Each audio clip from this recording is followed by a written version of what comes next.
5 மணி நேரத்தில் 37,200 சதுர அடி அளவில் தேசிய கொடியை வரைந்து வேலூர் மாவட்டம் வாணியம்பாடியைச் சேர்ந்த தனியார் பள்ளி மாணவர்கள் உலக சாதனை படைத்துள்ளனர்.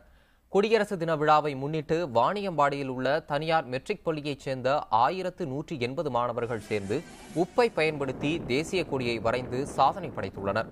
இதற்கு முன்னர் கடந்த 2012ஆம் ஆண்டு சிங்கப்பூரைச் சேர்ந்த மாணவர்கள் 18 மணி நேரத்தில் 22,410 சதுர அடி அளவில் அந்நாட்டின் தேசிய கொடியை வரைந்திருந்ததே உலக சாதனையாக இருந்தது. மாணவர்களின் இச்சாதனையை Asian records academy, Indian records academy, Mumbai மற்றும் தமிழன் ரெக்கார்ட்ஸ் அகாடமி அங்கீகரித்து சான்றிதழ்கள் வழங்கியுள்ளன.